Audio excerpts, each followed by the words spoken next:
morning, good morning, good morning for another beautiful Friday session with Jenni Walke, my digital BFF, and we're talking bite-sized conversations. And I'm just doing my little housekeeping behind the scenes, getting Jenni up to a panelist and doing my jobs. Hang on a little moment while I do a couple little push buttons. Morning, Jenni. How are you? I'm very well. How are you today? Good, thanks. How are things in Brisbane? Brisbane is good. It's a lovely sunny day, a little bit crisp, but pretty good. Well, my favourite day, sunny and crisp. Exactly. I know. And it's nice. I'm in my office and it's not, I've had the window open, so the air is not killing me yet.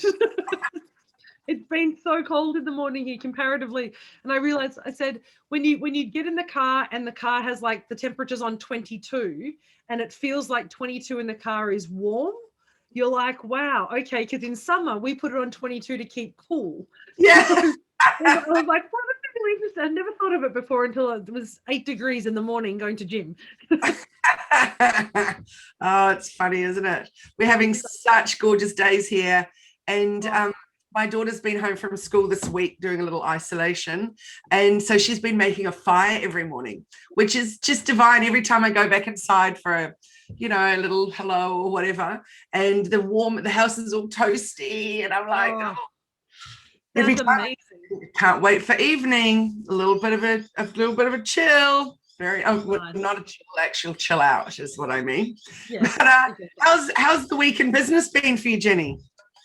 Really good week this week. I've had some really amazing conversations and some really cool contract opportunities that I'm excited about. Got some new clients, but my highlight of my week is I was supposed to spend 8, but it was 6 hours listening to Jim Collins talk on a 2-day masterclass that I found online about 8 weeks ago, or maybe 10 weeks ago. And I was like, I'm doing this. And it was, 4 hours a day, just him sharing all his information around, he wrote Good to Great and he's written B 2.0 and his amazing concepts. And it was like sitting in front of my hero. And it was the most awesome, like normally if you have 4 hours on video, particularly when it's webinar and there's no interaction with him, it's just him talking. You're like, I'm kind of going to be bored. I could not take myself away from the tech computer. I was so enthralled in every single word that he said. It was amazing. Wow. Is there any way we can get access to that? Or how do we get in touch? How do we find out more about that? That's inspiring. Well, actually, it's a company called Wobi, which I don't know. They do like online events. But Jim Collins, because he's an academic, right? He's always been around sharing information about how to be better leaders and run better organizations. And he actually is, and I only discovered it this week on his website, jimcollins.com. It's actually, and he said it yesterday, it's a teaching site. So you can download amazing diagnostics to assess your business. You can look at your team culture. You can look at how your people are working. You can look at how you're developing what he calls your hedgehog or your BHAG. He's the guy that developed the BHAG. That we talk about, people talk about the big, hairy, audacious goal. He's the guy that developed it and created that term like so many years ago. Wow. And so all his tools are on his website. And he's got these great little teaching videos, which I didn't even know existed. So I felt like I've got these 4 or 8 hours with him, listening to him talk and sharing his insights. And some of the gold, which I'll share during today, if that's okay, was just like some of the little comments that he made were just like pretty profound. Like he talked, and I know I'm hijacking this morning, but it was such a cool conversation.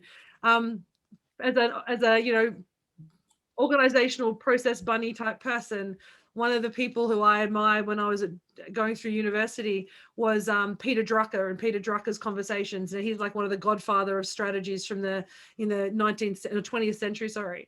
And he met Jim Collins when he was around 30 something, met Peter Drucker when he was in his 60s, I think, or 70s. And like he's having a conversation with him.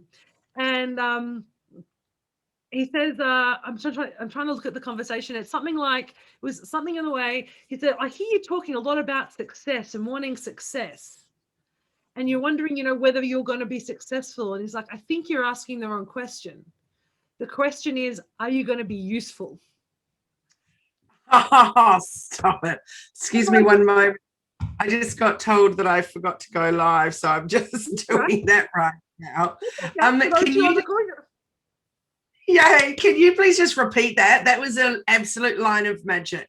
Oh, so for those who are just joining us, hello, welcome. I'm talking about, I spent this last couple of days listening to a webinar by Jim Collins, who's one of my heroes and idols that I've been reading and following for many, many years, and wrote some amazing books like Good to Great, and he Turning the Flywheel and a whole lot of amazing concepts. And he developed the BHAG, the Big Hairy Audacious Goal concept way back when. And he was reflecting on a conversation that he'd had with Peter Drucker, who was the godfather of strategy and in business strategy, you know, in the 90s and 2000s. And he met him when he was in his 60s or 70s, and Jim was 30 something. And Peter Drucker finished the day and said to him, as he got out of the hire car, he said to Jim, "You've been talking a lot about how do I know if I'm successful? How can I be successful?" And Peter Drucker says to him, "I think you're," he goes, "and will he be successful?" And Peter Drucker says, "So the answer to the question is yes, you will. But that's not the question. The question is, are you going to be useful?" I'm writing it down. Such an amazing, I'll put it in the chat for people because I actually have it transcribed. There we go. Perfect. Yeah, so how are you going to be useful? And I love that because for him, Jim Collins is all about creating values-driven, purpose-driven businesses that create revenue and impact. But it's about the impact that we're going to be. But how are you going to be useful? So it's not just about making money. It's not just about, and great because we're talking about that kind of enough conversation, I think, today. It's not just about what you do, it's what you leave and how it's going to change the world and the people around you, your clients. And it lights me up every time I think about the conversations that he has. And so jimcollins.com, if you want to, if one of the girls can put that in the chat, jimcollins.com, an amazing website. It's a teaching website. It has a whole lot of incredible tools that you can download, assess your organization, and just some cool things like, you know, what's your flywheel, which he talks about. What's the driving force behind your business that's giving you, you know, that's going to continue building clients and building revenue. And he calls it funding. I love it. He doesn't call it revenue. He says what you do has to create funding to enable you to keep doing the things you're really good at and that you were meant to do.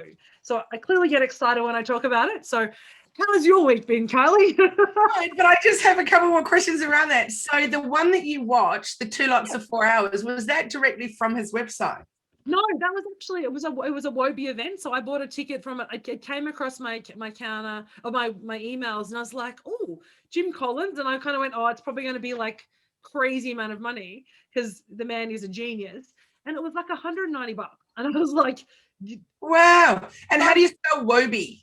WOBI. It's an event group. I've come across them a couple of times. I've done a couple of their master classes, and basically what they do is I should probably tell you what Wobie's on, what Wobie means, but essentially they just do a whole lot of online events and bring together people that you would not normally see in, you know, this part of the world. They might do, and if you are seeing them in person, it's like, you know, high ticket coaching. And they're bringing together by, you know, low ticket, easy access offer. So people around the globe, and I think there was something like 300 people on the webinar. And you can actually just get to listen to, and, you know, and the most incredible thing and my biggest takeaway, and this is going to sound very strange, and for anyone who does webinars and anyone who does podcasts or anything like this, the most powerful thing yesterday that Jim Collins did was to take a pause. And it was incredible. So when he was asked a question, and I was thinking about this, when we're asked questions by our clients, we often think we need to respond immediately to show that we know the answer. Like, well, I'll tell you the answer because I know it. But he has so much information in his head and he's got so much wisdom that he's really mindful about giving an answer that is very clean and direct and responding to that question. So it's not just a question that's something that he's just pulling out of something that he knows. And he sat there for a good 15, 20 seconds after being asked the question to truly consider the answer.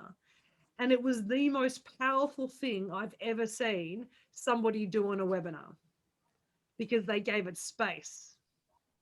And it was just incredible. Wow. Wow, Jenni, I am gobsmacked with that. As soon as you said it, my brain went into overdrive of all the times that I should take pauses, not just on webinars, but in life in general. Oh, no. Like some of the goals, and I said as we're chatting today, I'll pull it, I'll remember some of the goal because it's stuck in the back of my head because I'm excited now. But some of these amazing the little insights and the way that he presents the information, and for him it's very much about saying his purpose. His purpose is to create awareness and bring people up to be better, impactful, great companies. And that's his life mission. That's what he was meant to do, right? But when you look at him and when you talk to him, he's just this incredibly unassuming man. He talks about, he's not all about being perfect. It's not all about the amazing things I'm doing, but everything he does is empirically based. Everything. So he prides himself on, I've done the research. I've looked into it. I've spoken to people. I've talked to organizations. I've lent into the question and really, as an academic, posed the question. And so everything that's coming out is based on years and years of research that's been proven by all different organizations across the world. And so what he's writing is not just his amazing thoughts, but it's this culmination of knowledge and experience and research and academia and everything in a palatable way that you and I, who we're not researchers, we're not academics, just want to lean into and want to listen to. And it was just, I could literally, and I will be rewatching the two video. I was able to have a look at the videos, and I've done an order of it, so I have the content. So I'm going to listen to that again, so I can pull back some of those conversations. But yeah. Bloody brilliant, Jenni. Thanks for sharing. And I love that you just did that little tidbit you threw in at the end, saying that you ottered it. So for those of you that don't know about otter, it's Jenni and it's one of our best friends, isn't it? So I will often otter so many different things. But firstly, if you've watched a live webinar, then ottering it means you can listen back just to the voice. So you can, listen as you're driving along, etc. But it also transcribes it. So you can take snippets out of it and turn it into quotes that you use on social media, and you can use parts of it for a blog and say that I attended this, do a link out to that, which is great for your SEO, and reference parts of it, etc. So ottering anything is such a great base point to start a whole lot of content in so many ways. It's incredible, yeah. Yeah, awesome. Well, I'm so thrilled that you that you shared that. And Maureen's also said in the chat, and Julie has said, love that, the taking a pause. I just want to say one little thing on take pause. And I'm hoping my husband's not listening this morning, because it would be rare that he would be, but you never know. But often when we're having a chat and I need an instant answer from him, and I think that his brain should be working like mine, and so I ask a question, put it out there, it's a really big topic, and I'll go, what do you think of that? And then there was nothing. I'm like, dude, are you even listening? And he's like, I'm just thinking. And I'm thinking, how can you not have an answer straight away? Because it's a big thing. Surely you've got a feeling about it immediately that you could share, but he's very, very, very much a person that needs to consider it and think it and all of that, and it drives me crazy, absolutely crazy. Sometimes he'll even say, let's discuss that again tomorrow once I've thought about it. And I'm like, oh my God, what? No. So when you said that about take a pause, and I was like, that is my husband all over. And I think I'm actually, after however many years with him, over 2 decades, well over 2 decades, time just flies, doesn't it? But I think now I get it. With what you said, I actually finally get it with why he does that. Thanks. Yeah, it's amazing. And the other one, sorry, and I've just put into the chat, I always get it wrong, I put it as a panelist, but I've just put in the chat for those who are on the Zoom, and maybe one of the girls could put it on the Facebook link as well if we're watching on Facebook, is one of the other quotes that I love is, the only mistakes that you can learn from are the ones that you survived.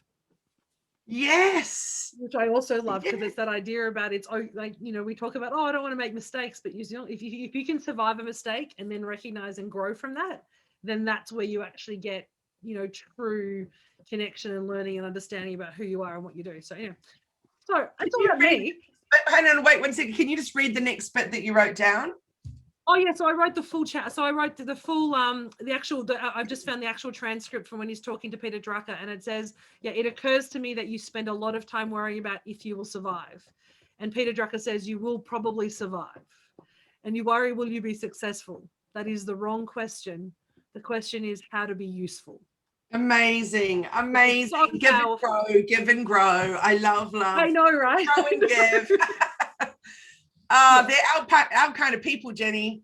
They really are, like, completely our type of people, which is why, you and I resonate so well, because we're doing this because we love to do it. And he talks about, and I guess it's from he talks about, do the things you were born to do, right?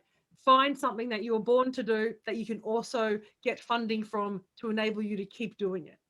And I love, again, how you brought up that funding thing, getting the funding for it, because the funding can come in many, many different ways. So that you can actually then go forth and do what it is you need to do. And isn't it interesting how many people are doing what they don't want to do? So I had a little situation at our local shop the other day where I said, how are you going? And he said, oh, well, it will be better when I finish my shift. And I thought, what a shame. Because even when I did odd jobs, I don't mean like odd jobs like lawn mowing. I mean odd jobs like, when I was studying at uni and stuff, the sort of jobs that weren't my dream jobs, they were just jobs to get me through. I always had a ball. I loved the people that I'd work with, would have a laugh. The ones I didn't like, we would find a way to have a laugh. There's always a way to make what you're doing every day enjoyable. Like people that are in lockdown, let's turn it into fun. Let's have some Zooms. Let's do lots of different things. Yeah. And so I felt really sad for him that there he was at this stage in life going, it'll be better when I've finished here. It's like, find a way to make it better. Find a way to live your best life. People think, and I agree with that so much, is that we have a limit. We all have this, a limited time on the planet in this current format, in this current form, whatever your belief structure is, right? And so that's the one kind of leveler with all of us is, so if you're spending your time doing something that you dislike, that basically destroys your soul, there is so much opportunity, particularly at the moment. I know even with COVID at the moment, there's still opportunity to do something that you want to do something that you love to do. There's more opportunity to do it now because you can do it online. Whereas before you'd be like, oh, I really want to do this amazing online business, but no one will watch it, or no one will go there, or no one will do it because it's online. That's where the world is going. I don't go to Woolworths anymore. I'm sorry, Woolworths, I love you, but I do shopping. I do like click and collect now. I don't go into the store because I don't want to spend an hour of my time wandering around the supermarket. I can spend 7 minutes doing my order online through the online shopping, click and collect 3 hours later, pick it up, come home, and I can spend that other hour either reading a book or taking some time or being with my family, because I've worked out better ways to use my time. Like, it's easy if you want to find something to do, if it really drives you. And it's no excuse now to say, well, it's the only thing I can do, or because there's too much opportunity now to be stuck doing something you hate. Jenni, that is so perfect, particularly around our topic is when is enough enough?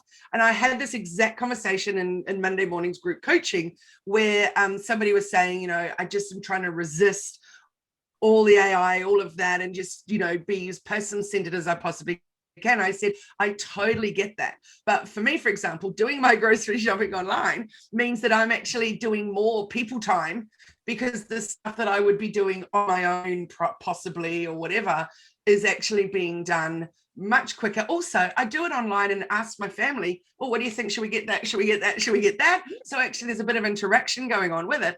And then it's just dealt with. And I feel like then it gives me more time to do people-centered things. But my husband and I, every Sunday, we have a date afternoon or a date evening. Love. And, pardon? I said, I love that. I love that. And he organizes it every time. It's his thing. And then afterwards, it's always, 90% of the time it's in Byron, which is just down the road from us. And then afterwards, we'll go to his favorite supermarket, which is the Byron Woolies, and he just goes to his favorite little bits where he knows he's going to get something. So it's not a big shop, it's just a whip in, get a few things, and and off we go. They have a particularly good butcher there, by the way, one of the few Woolies that still actually has a butcher. Anyway, that said, I don't want to take away from our local butcher in our village, who's wonderful. But anyway, just making that clear, I do believe in shop small, shop local. Yes. But what I was trying to say is it doesn't take away from the things that we would do together doing that shop online. It just takes the heat off needing to do that chore drudgery that takes so much time. Exactly. So, and also I said to her, and on the flip side, I'm actually spending less money when I do it online because I'm not tempted by the little things at the end of the aisles that I am made to think I need. And that's why Aldi is so clever. I probably go there like maybe once every couple of months. And I'm a sucker for those middle aisles. An absolute sucker. Suddenly I've got a ski jacket and I'm not going skiing. Oh, that's awesome. The enough thing is so funny though, isn't it? Because we talk about what enough, like we always think about the frame of enough in terms of revenue or what all those other things we think about in a business context. But we also have to think about enough in our life as well. Because there's, I don't want to use the term moderation because I think I just don't like the word. It's just got a weird feel to me. But having that idea of what's enough for you and what works for you is really what creates a full life. It's not about saying I should, I go to gym 6 days a week. I love it. I would probably train twice a day if my trainer would let me, and if I knew it wasn't going to completely destroy me and exhaust me, and I could do nothing but train, that would make me really happy. But it's not sustainable. So for me, training once a day, 6 days a week is enough for me. And taking the dog for a walk and spending time on the weekend down the park with the dog, that's enough. But then for other people, 2 days a week at the gym is enough for them. In the same way, it might be, I just want to go for a walk instead of having to do this, or whatever enough is for you. We think about enough if we think about it as a holistic sense, is what are all the areas in your life that you're trying to fit in together? In the book that I read, I was sharing a couple of weeks ago about Effortless. He talks about the big rocks, right? So the enough is, what are all those big rocks? What's enough? How many big rocks do you want to manage? How many things do you want to have in your life that you need to manage that you can do successfully before your life starts to get too much? Before you have to say, I've got 8 things that are really important, but I need time to do 6. So if I have to do those other 2, what is a better way for me to do it? Maybe AI is the way to do it. Maybe it is automation, because that's the only way you can achieve your outcome or achieve what you want. It's not just about revenue. Revenue is a really important part, and having enough money or abundance. And we talked about this on Wednesday at our coaching session when we, said, well, what are you trying to achieve? And somebody said, independent, financial independence, which I love, but what does that mean to you? And I like that better than a number, because financial independence can mean I can pay my rent without looking at it, or I can fly to Europe without looking at my bank account, or I can just buy a pair of shoes without looking at it. There doesn't have to be a monetary value to what abundance is. It's just what you make it. Jenni, that was so wonderful on Wednesday morning. So for those of you that don't know, Jenni has these group coaching, I was going to call it a course. It's not exactly a course, is it? It's called the Messy Middle Coaching Program. There you go. And so I take part in it and I love it. And the thing that she talked about on Wednesday was about the ladder. So it's all about finding, working out what your goals are, but then actually pulling back and how are you going to do it rung by rung. And it was so good listening. And one thing that you said that I absolutely loved, Maureen says, what's it called? It's called the messy middle. And I love it, Maureen. I've been part of it for a long time. I don't end when the 6 months is over. I just keep going. I love having you in it too. Well, and that said, to be honest, I'm kind of naughty with it. I don't appear all the time, but I do as often as I can, and I absolutely love it. But one of the things that you said on Wednesday, well, I think it was somebody in the group said, Jenni, was about the enough thing, or the, your goal or whatever. So the goal being like maybe 5 years ago or 5 weeks ago or today, or wherever everybody's obviously at different stages. But maybe your goal is being able to go to the shop and pay the groceries and not have to check that you've got enough money for it, that you just know that you can buy what you need to buy. And I don't mean, crazy frivolous stuff, but actually not worrying that card is going to decline. And, everybody's been there. It's a challenging place to be. And then what about, a year down the track, or 5 months down the track or 5 years down the track or whenever it is, that you're no longer thinking that it's definitely a different state of mind, et cetera, et cetera. Yeah. So it was just wonderful the way that you talked about it, about we're all at different stages and we all have different goals, but they're also similar, that we all want some kind of financial security, financial independence. How are we actually going to make it? And what does that look like for us? And it comes down to, and I think we talked about this, it's financial independence is one, abundance of time, and then freedom to do what we want to do and live the role that we're meant to live. So if you're lucky like you and I, or you're not, and luck is not actually about it, if you've created a space where you can do what you love to do so that you work in the same space that you're passionate about, then that piece around freedom is much easier, because we have the freedom to deliver coaching and do the work we want to do in the way that suits us. But for me, that's face-to-face. That's high-touch, deeply human programs. For you, that's all via Zoom. It's still high-touch, deeply human programs because they're still face-to-face contact. Other people want to do low-touch, really coming from the heart program, but online, because that suits them and their environment and their life and their customers. That's awesome. So doing that freedom piece, I think we always leave to the end. But that's the bit that we actually want to strive for first. When we're thinking about what's enough, I want to start with freedom in how I work and show up in the world every day. That's going to create the space that allows me to have more time, that allows me to have financial independence and abundance, because I have freedom and choice in how I want to deliver that. And I think sometimes we look at it the wrong way. We start with the money that says it gives us freedom, but it's actually not. Freedom enables us to be abundant. That's so interesting, because freedom for me, and the reason I first knew I couldn't work for anyone else and needed to be in business for myself, which was back in my 20s, was because I don't like being told what to do. I didn't like not being, like, for example, if you've got a job and the hours are 9 to 5, and I would do 9 to 7 because, I had things to do. And then you go in the next morning and you're 5 minutes late and they're cross. It's like, whoa, not even acknowledging the ridiculous amount of extra hours I do every single day. But, and that kind of thing just really bugged me. And I really quickly realized I have to be my own boss, because I absolutely do not like being cornered. And interestingly enough, with my own business, I can't be late. But funny enough, that I just didn't like it being told that I couldn't be late by someone else. But that's your enough. And if we think about enough in that framework, you had worked out what enough for you in your workspace as an employee. You worked out where your ceiling was, and you went out. It was starting to hit that ceiling of, this is not comfortable anymore. I've had enough of this. So again, we look at enough in terms of what I can have and what all the big things. But let's look at what you have right now. What have you got that's working for you, that's not working for you? When do you get to that cutoff point that says, I need to make a change? That's your enough figure as well. That's your enough point, is saying, I've had enough of this environment. I need to create a new one. So when we look at enough, let's look at it bigger than just how much money we're going to make. It's how much time do you want to spend doing something? How much time do you want to spend being told what to do? How much time do you want to spend in a job that you hate? When is enough enough?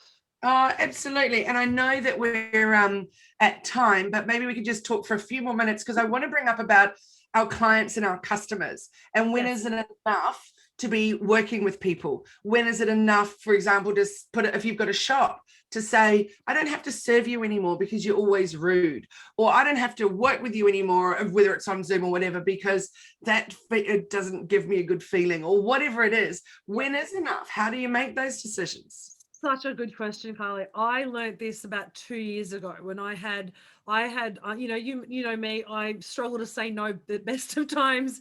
And so yes is my first response. I blame 7 years in the military, where the answer is always yes, and then we work it out, right? But I had a client that she and I started off being really close and really connected. But as I was seeing the business grow one way and how it needed to grow to be sustainable, she was starting to do other things. And so all of a sudden, we started to be misaligned in what my purpose was in the job, what her purpose was in the business, and what she saw my role. And so over a time, it took me probably 2 months and a lot of anxiety, to be truthful, about how I manage this. And I'd go, oh my God, I've got to have my call with her. And I love this woman. She's incredible. But the idea of having to work in this environment was terrible. So what I did is I actually created an arrangement, or I change the frame of it. It wasn't about me not working for her or not wanting to work with her. What I recognized was this is no longer tenable for either of us. I'm not enjoying it. And if I'm not enjoying it, she's probably not enjoying it either. But I've only been looking at it through how I feel right now. So as somebody who's a service deliverer, I'm always conscious of what am I doing and what's the impact on the other person. And if I'm not having fun, guaranteed they're not enjoying it either. So then we actually had a conversation that said, how's things going? I'm just wondering where you want to take this relationship, because I feel like I've got to this point and what I'm seeing is this. And her response was, actually, I was going to have the same conversation with you. I just didn't know how to do it. So sometimes I think when we're in those situations where things are not comfortable, we do need to pull our big girl pants on and be like, I'm actually just going to be honest. And I think if you're honest and truthful and come with integrity when you get to that enough point, even if it's in a shop, I've had people in a shop do that. I know I've gone into a shop because I've gone, you've screwed up. And I've probably been a little bit much because they've completely screwed up. And the woman has said to me, I don't need to talk to you anymore. And I went, oh, I wasn't being rude. She's like, actually, you were. And it was interesting because I didn't think I was being rude. I was just saying, I just want to tell you what's wrong. But it came across to her as being a little bit too much. And so she said to me, I actually don't want to talk to you anymore. I'm going to walk away. If you want to stay here, you can, and I'll find someone else to serve you. And I actually felt, I was annoyed at the time, but then I looked back and went, that is freaking brilliant. Because she'd hit her enough point. She'd said, you know what? This is not working for me now. Maybe because she realized she made the mistake and she just didn't want to deal with it. But making that choice to be really bold and saying it's not working and I'm going to walk away because that's best for both of us. That's what we actually need to do in all those situations, I believe. Yeah, good on her. Yeah. Awkward at the time, but you're like, oh my God, what? And you're like fuming and like, what did it? And you're like, oh, hang on. Yeah, good point. So, I can't give the advice and then not take it, can I? Oh, I love it. Hi, Tracy. Tracy, my beautiful friend from the States. She's listening and she said boundaries are so important. Oh, yes. Oh, yes. Hello, Miss Amira. I haven't seen you. Yay. Hi. So I think I mentioned it a couple of weeks ago. For me, when I was looking at what was success was being able to turn away a client or being able to have that discovery and call and say, let me recommend you to someone else or something because it didn't feel right. So for me, that very much brought around the thought about when is enough. Yeah. So I didn't need to make more and more money each month. What I needed to do was make my enough figure, but then decide I don't need to work with people that I don't feel like I resonate with, or that they're going to take action or the action that I need them to blah, blah, blah, blah. So all of that kind of stuff, that was my first understanding of we all have completely different ideas about success. Yeah. And what's my enough figure, but also what's my enough boundary line of who I want to work with, how I want to work. Do I just want to work myself into the ground? So, next thing, I'm sick because I've worked too hard. So it's interesting. How about for you, Jenni? It's a really good question. For me, I have a couple of enough points. I think I have a vision of what I want the company to look like, and I want to be able to serve 1,000 businesses over the course of my time. And I think when I get to 1,000 businesses, it'll be like, oh, okay, now what do I do? Because we do high touch stuff, so we can't do hundreds of businesses a year. So there's that piece from me going in terms of that's my driving line. That's where I'm working to. That's what I want to achieve in the business. And what that looks like, I'm really quite fluid about. I have a revenue number that I want to achieve. And if you're in the coaching programs, we talk about it quite openly about what that looks like and what that is and how I'm achieving that. And so that revenue figure for me is not so much as enough figure that as a cap. It's simply saying at that point, I will have reached what I expected to reach in the business. I will have some people on. And so for enough and success for me is clients who are actually making a difference in their own lives through the work that I do. And I'm very much about that work. I do some consulting work outside the coaching programs, and the same thing in the consulting work I'm doing. I think I realized I was successful in what I wanted to do when one of my clients said to me, we wanted to work with you because you're not like a normal consultant. And I Wow. think I recognized for me, that was the point I was always trying to be. I don't want to be a cookie cutter consultant. I don't want to turn up in the same things. And I think I did a post this morning saying maybe it's because I wear Air Force Ones to meetings and not high heels anymore. And I've chosen to kind of lean into how I like to be and how comfortable I am. That resonates with consultants and clients around that I'm different. And I think that to me is what successful looks like, that I can still, do what I love to do, earn funding and get revenue for it, and be different and be me. That's success, whatever that number is. Beautiful, Jenni. Thank you for sharing that. I just love it. And I think that needs to be your tagline on your website, not a cookie cutter consultant. It's very true. I mean, but it's funny when you go, somebody says something to you, but I've had 3 people say that to me in the last month, and I kind of was like, oh, okay. But it's now made me realign what that looks like. But it's like with you make a choice about how you want to show up and how you serve your clients, and that's what works for you, because that's why people love you, because you're like, this is how you work with me, people. This is how you get the best of me, and this is how I'm going to show up for you. And if you want to come and match that for me, then you can come and join any of my programs, be an action taker, join the masterclasses, join one of my, gold, bronze, or silver programs, do that. But you get me, you get Kylie. And that's what I love about it, because it's all about you and your expertise on a plate. And all they need to do is say, yeah, that sounds cool. Yeah, you've said that beautifully. All I've got to do is say, yeah, that sounds cool. I love it, Jenni. That's magic. Oh, look, that was So we can say that's cool. How do people find you to say that's cool? Jump onto my website, hellomedia.team, or find us on social media at the hellomedia.team, or not just hellomedia.team. What about you, Jenni? At Elephant in the Room AU on Insta and Facebook are the 2 places that I like to hang out the most. Find me on LinkedIn and others through those 2 platforms, but at Elephant in the Room AU. The website will be put in the chat and is also through my Facebook page. Great, thank you. So next week we'll see you back here for another session of bite-sized conversations. And what I would love to talk about as our topic is how do you show up in places where you don't want to be? Oh, yes. Let's do that. That sounds amazing. Yeah. Because as soon as you said, my favorite place is to be on Facebook and Instagram, but you can also find me on LinkedIn. And I'm thinking, interesting. So whether that is on social media, the places you don't want to be, whether it's turning up at networking events that you're super uncomfortable with, but you know you should, where is it that you feel like you need to turn up and show up? Let's talk about that. That'll be That's going to be a fun conversation, I think. And just for the record, we love showing up here every week. Yes, we do. Place we do love to be, and this is not going to be one of the places that we don't want to be next Friday. So come and join us and find out where they are.